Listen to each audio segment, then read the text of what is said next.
So this is our second day here in Seoul and we're doing more sightseeing, so come along.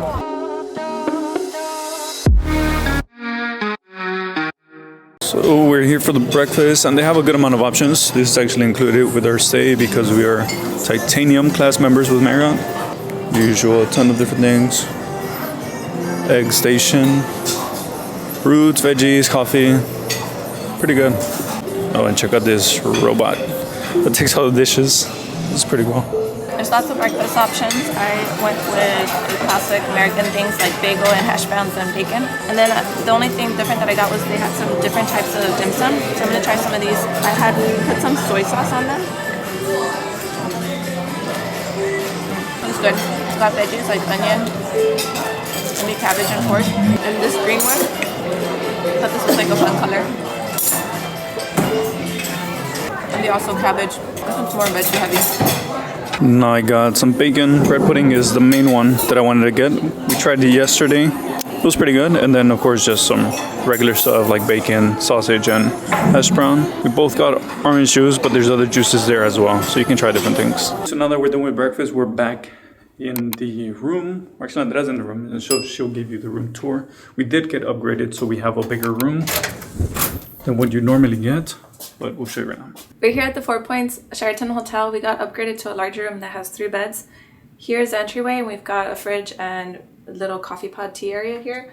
And then over here is the closet, large space, so we've been putting our stuff here. There's a really large mirror here too. And then as you enter, is a dining table here. So it looks more like a conference table. We do have like a picnic bench style here and then some chairs. And we do have a lot of windows here. There's a lot of light coming into this room.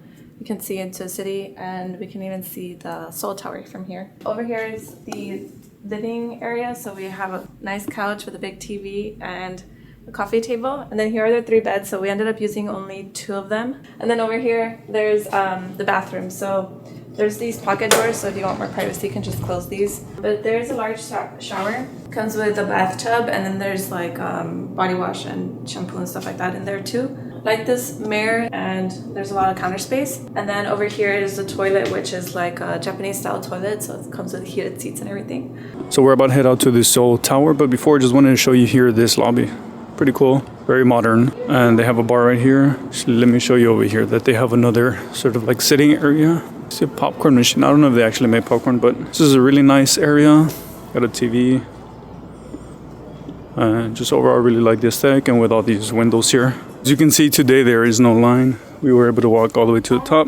And the view is pretty cool from here. I can only imagine how it is from up in the actual tower. We got a round trip ticket. It was only 15,000 per. I think this will be much better today because the carts might not be as packed and just overall less people. So there seems to be a lot more to do around. Maybe just here's the tower, and then around you can go to some parks, some other lookout points. So maybe if you have more time, you can spend a good time here. Here we go. Everyone is packed in here. Okay. Let's see how busy it gets. We're so crowded. Okay, let's see. Andrea's not normally a fan of these things. It's good. You get to see the entire city.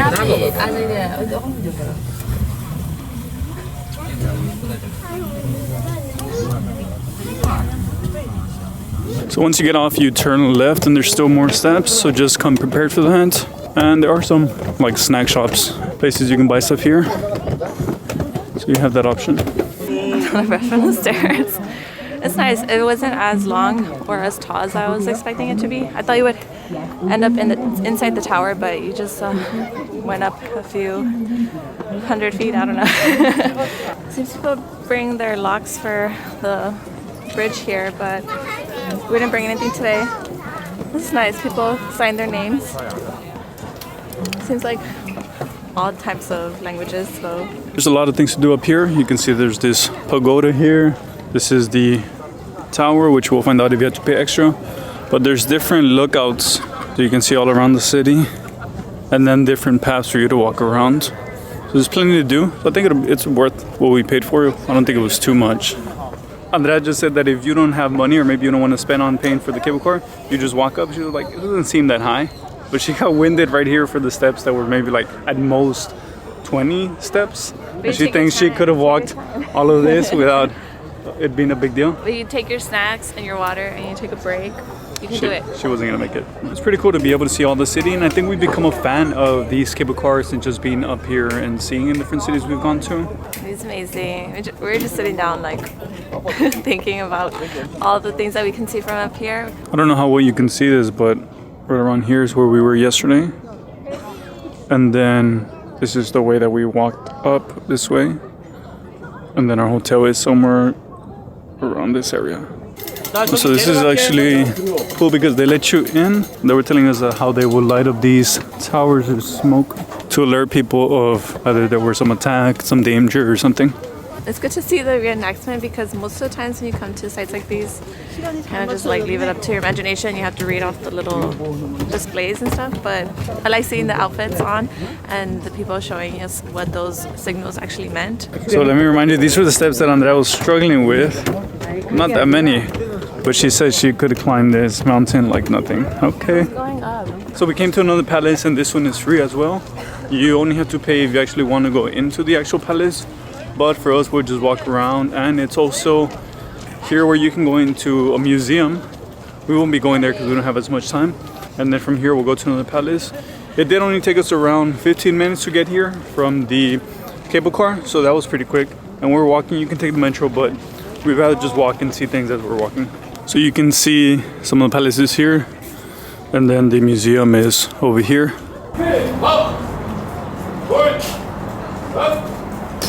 Okay, so we're now at the square right in front of the palace that we wanted to walk to. It was maybe like a 5-minute walk from the other one.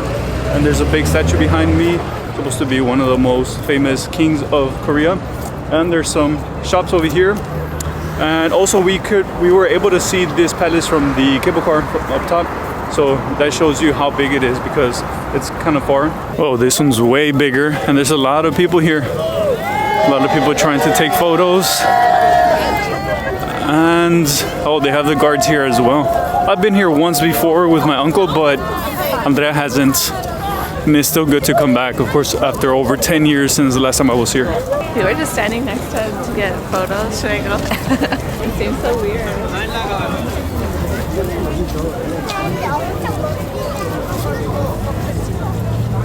So this reminds me actually of the Forbidden City in Beijing. We'll have to show you that. We haven't really shown you much of China and some of the historical sites. But this is really grand. There's like the ticket booth. It says free admission for the New Year's holiday, so I guess that's what, there's so many people today. So I guess you just gotta choose. Do you want to pay some other day and maybe be less people, or come when it's free and there's a ton of people? But it's still not overwhelming, so you can manage it. So this is a great spot to come visit, but it's getting a little cold and we're getting a little hungry, so it's time to go get something to eat. We ordered 2 variations of flavors, so we're gonna get half and half. It's like original and then like a spicy one. The portions look huge, so I'm excited about that. And we ordered some fries that have some sprinkled dust on them. Looks like cheese. See? And the fries are actually called Sprinkle. We don't know what they sprinkled on it, but they should be good. They all look good anyways. And we're excited about this because we've had Korean chicken before and it's good. And we're in Seoul, so I figured it'll be just as good. And there's also people coming in constantly, and it's pretty packed, so I would imagine this is a good spot. So our fries got here. These are this Sprinkle. We'll see how it is. And then give it a taste. I still don't know what it is, so I'm hoping it's like a cheese powder.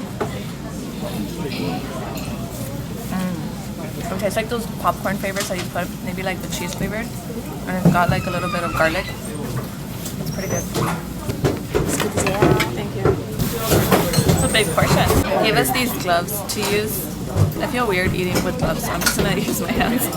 But we did wait about 30 minutes. Just keep that in mind. There's a long wait line outside. Ooh, it's hot. I'm burning my fingers. It's crispy, but also soft. This is really good, really fresh too. I'm gonna try the one with the sauce. It smells good. I just feel it's so sticky all over my mouth. It's like sweet and spicy at the same time. I prefer the original because that one's so messy to eat. I guess that's why they give you the gloves. Worth the wait. We better eat this quick because we got to get back to our hotel and then check out. So we just finished and it was really good, but we just got out and it's actually snowing. It doesn't feel as cold, but it's interesting to see that it's snowing. But regardless, we're a short walk from the hotel. We're gonna get our stuff, and then we'll be heading back to the airport, and then we'll tell you where we're going next. Okay, so we got on the bus. It's pretty simple. We just paid cash, and they gave us our change, so we don't have to worry about that. And it's right in front of the 4-Point Sheraton, the bus stop, and so it's pretty easy. It might take us around an hour or so to get there, but we have plenty of time. Yeah, but we'd like to go early anyways, just to have enough time and not worry about it. Comfort's good, but the constant battle with me and Eddie is that he always thinks we have enough time. I think we don't have enough time. So we'll see who's gonna be right. We always end up having enough time. I don't want to jinx it, but I think it's fine. If I'm running at the airport, that's... She's always running regardless, so it doesn't matter. So we just got here to Incheon Airport. I took a nice nap. There's a lot of traffic. I was panicking, but it was fine. There's no one here for the airline we're using, so I think it'll be fine, but we'll see how secure it is. And of course, Andreas, she's still nervous. She won't be okay until we're at our gate. Check-in was a breeze, but look at her. She's still panicking. I don't want to jinx it, but we should have enough time. Better. I'm not panicking anymore. So we're gonna give you just a sneak peek of where we're going next, just real quick. Maybe you already missed it, and maybe you can try to guess and comment down below where you think we're going next. So see you next time.